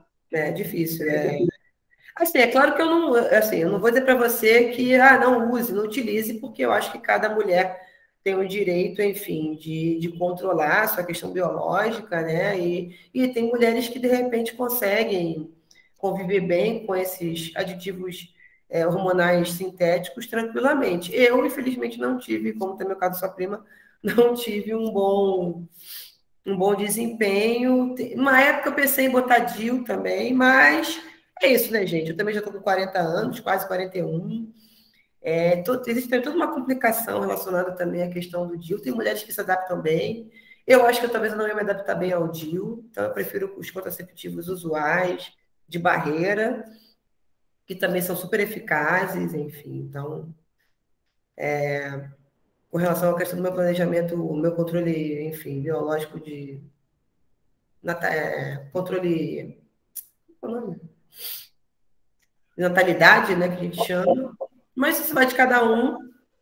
E também é importante destacar que tudo que é sintético, que é fora do extracorpóreo, isso vai afetar essa questão hormonal. Então, depende do seu objetivo, enfim, relacionado a isso, tá? Bom, e aí, para fechar com relação à parte hormonal, mais um quadrinho aqui ligado a essas diferenças aí dos efeitos nas células correspondentes ao efeito da testosterona, tá? E também de uma outra forma da testosterona, que é esse DHT, que a gente chama de testosterona, né? E do estradiol, que também é um hormônio também que faz parte também do sistema reprodutor masculino, tanto em homens e mulheres, e que podem desenvolver, entre outras coisas, a ginecomastia, né, nos homens, né, no caso, o aumento do estradiol e a diminuição da testosterona, tá? Existem alguns remédios também relacionados à parte do controle da pressão arterial, né, que são os beta-bloqueadores,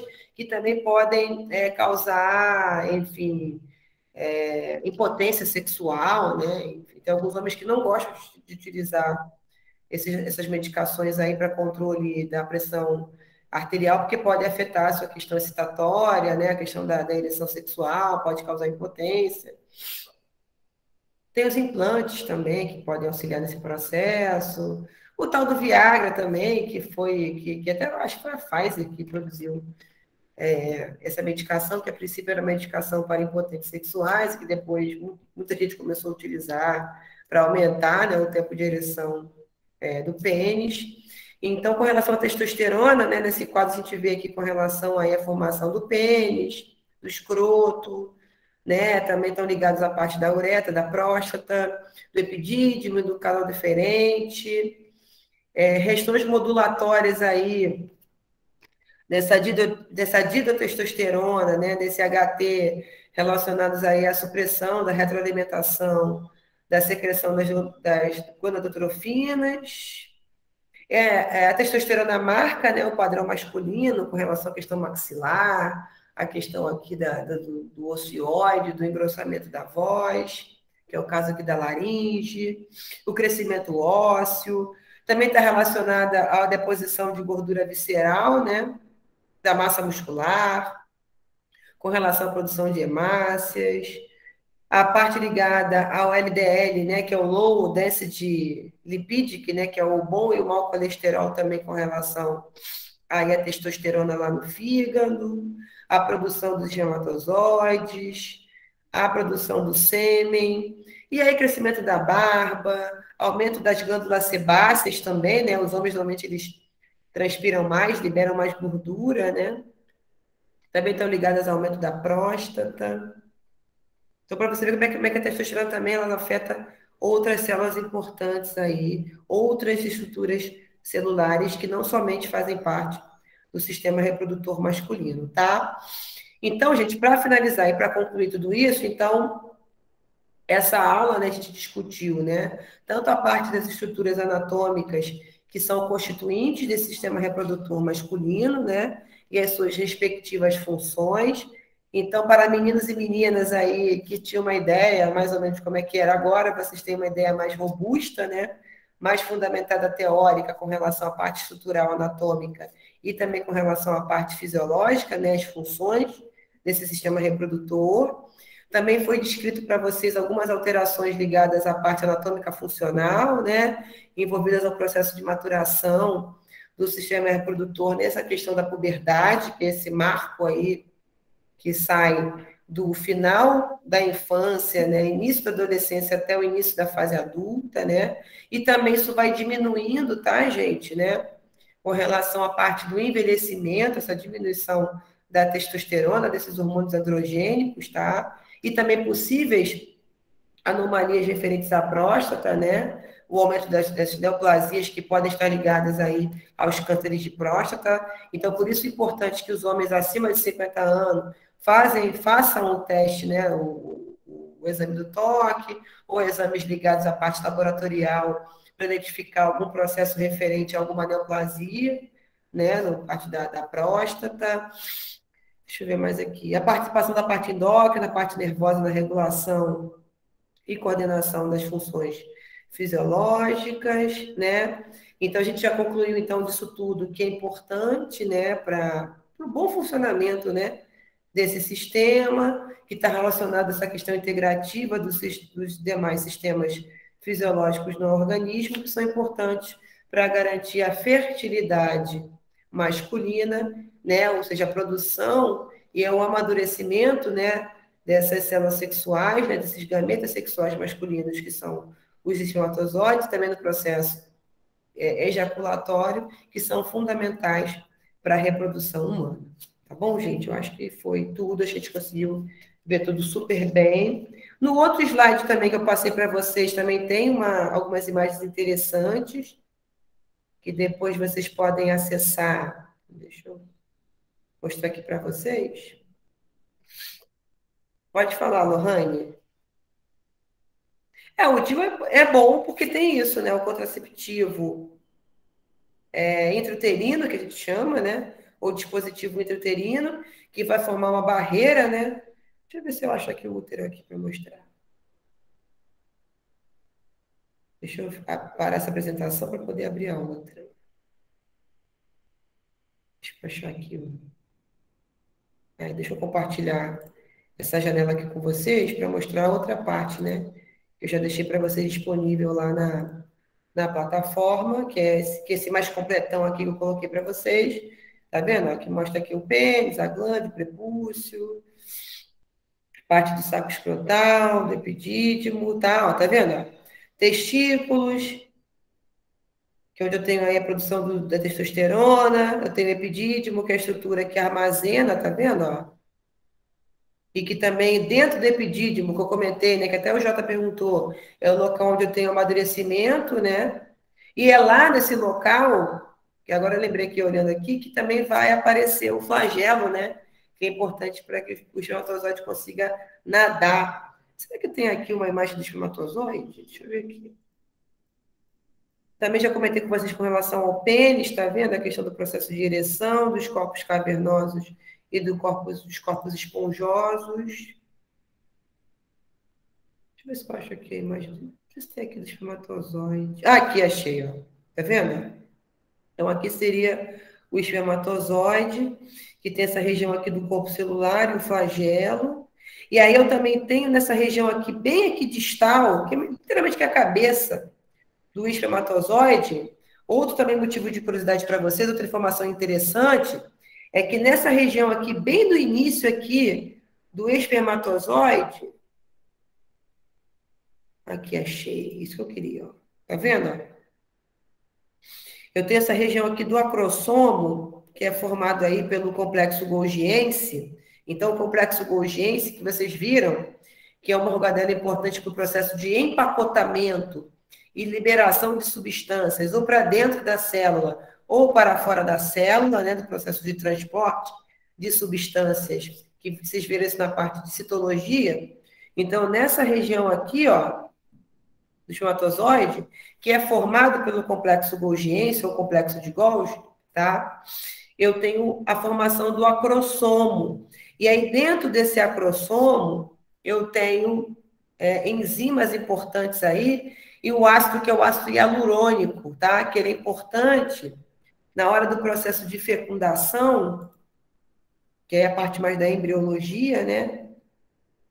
Que é importante para furar, né? Aquela camada da zona pelúcida do óvulo, e aí o espermatozoide consegue penetrar, e aí ele libera essa região aqui, ó, da cabeça dele, onde eu tenho aí a informação genética para o processo de fecundação e formação da célula ovo, né? Então, aqui eu tenho enzimas e ácido hialurônico que são importantes tanto para atrair, né, o espermatozoide no óvulo correspondente e também auxiliar no processo de entrada desse espermatozoide lá no óvulo, tá? Tem algumas coisas aqui relacionadas à parte do germinativa, né? Que é a parte da meiose e da mitose, mas que eu não vou entrar nessa parte porque vocês já viram, talvez já tenham visto isso na parte da citologia até, mas é só para complementar como é que é a parte citológica, né? A parte da divisão celular aí para a formação dos espermatozoides e também dos óvulos. Deixa eu achar aqui. Ah, aqui, ó. Isso que eu queria, né? Imagem do útero. Depois vai ser essa aula que eu vou deixar gravada para vocês, né? Então, normalmente fica nessa região aqui, ó, da entrada aqui do útero, né? Final do canal vaginal, eu coloco aquele DIU, né? Que é o dispositivo intrauterino, e aí ele é um contraceptivo de barreira, e aí quando os espermatozoides eles nadam aqui, ó, em direção a essa região aqui, também é interessante que a gente vai ver, só dando um spoiler, né? Que a fecundação, meninos e meninas, ela não acontece no útero, não, tá? A fecundação, acho que você já deve ter ouvido falar sobre isso, que a fecundação, ela ocorre aqui, ó, na tuba uterina. Aquelas famosas conhecidas trompas de Falópio, né? Que agora viraram, já tem um tempo já, né? Que mudou o nome. Então, é nessa região aqui onde eu tenho o processo de fecundação, né? E aí, depois, quando esse óvulo é fecundado, ele vai ser implantado aqui, ó, nessa camada aqui que nós chamamos de endométrio, que é essa camada que forma o útero, né? Que forra a parte interna da cavidade uterina, né? Então, normalmente, o DIU fica nessa região, então ele impede que os espermatozoides eles cheguem até esse local para serem encaminhados aí para a tuba uterina. Mas também não quer dizer que é um método de contracepção de barreira 100% eficaz, né, gente? A gente sabe que todos os dispositivos de barreira, todos os contraceptivos, eles têm, enfim, uma porcentagem aí, né, relacionada à eficácia, que eu acho que deve ter aqui nesses slides, eu não me lembro se eu botei, eu estou olhando aqui, mas se não, eu posso fazer um slide também só sobre os contraceptivos, mas o DIU é um deles, né? E ele impede, assim como o diafragma também. O diafragma, normalmente, meninas, ele fica mais nessa região aqui da cavidade do canal vaginal, né? Na parte aqui do cérvix, que a gente chama, né? E o DIU, ele é mais próximo da questão aí do canal uterino, né? Essa entrada do útero. O diafragma, ele fica um pouco mais embaixo, que também é um contraceptivo de barreira, tá? Então, gente, eu acho que é isso. Então, finalizamos hoje, então, a parte do sistema reprodutor 1, que eu foquei... Professora? Oi, querida, pode falar. Desculpa. Não, é que a Lohane, ela fez uma pergunta até que, de repente, eu saberia responder, mas eu queria ouvir da senhora, assim, para me ver se eu não estou enganada. Ou, de repente, existe casos que conseguiram, né? Uma pessoa com câncer nos ovários, se ela ainda consegue, né, engravidar, mas aí teria a questão, né? Estava com câncer, teve, né? Aí fica meio complexo, né, para responder. Mas, assim, eu já vi casos de pessoas que estavam tratando de câncer, se eu não me engano, era intestino, ou era no útero também, engravidou, nasceu um menino, cheio de problemas, né, na parte mental, até porque a mãe ainda fazia químio. A mãe até faleceu, e ele é vivo, ele está com 12 anos, eu acho, mas ele tem problemas mentais, né? Acredito devido à quimioterapia. Mas então também tem coisas relacionadas à neoplasia também, pode ser, tá? Mas nesse caso, a senhora conhece alguém que conseguiu engravidar, mesmo com câncer ainda nos ovários? Olha, pessoalmente não, né? Pode ser que aconteça uma situação como essa, que às vezes não existe esse planejamento, ou a pessoa de repente acha que pelo fato de estar no processo de quimioterapia, de radioterapia, perde essa capacidade contraceptiva, né? Mas nem sempre isso é um indicativo, né? Relacionado a isso, mas que infelizmente são casos aí de concepção que são arriscadas, né? Porque a mãe, enfim, pode haver complicações. Já existem complicações aos partos ligadas à diabetes gestacional, eclâmpsias ligadas ao aumento da hipertensão arterial, porque existem algumas mulheres que, durante o processo de concepção, né, e de desenvolvimento embrionário do feto, pode desenvolver uma hipertensão arterial gestacional, uma diabetes gestacional, que precisam de controle, deslocamentos de placenta. Minha mãe mesmo quase me perdeu por conta de uma operação de apendicite, enfim, mal suturada, e ela quase teve um deslocamento de placenta, né? Então, é isso. Ela teve que ficar um tempo de repouso, né? Monitorada, enfim. Então, é sempre recomendável, né? Quando a mulher decide esse processo contraceptivo, não vou ter um filho, sempre também está linkada a parte do pré-natal, né? E da parte ginecologista obstetrícia, né? Mas pode acontecer, gente, porque foi o que eu comentei com vocês. Esses métodos contraceptivos de barreira, eles têm uma porcentagem aí de erro, né? De não eficiência, não é 100%.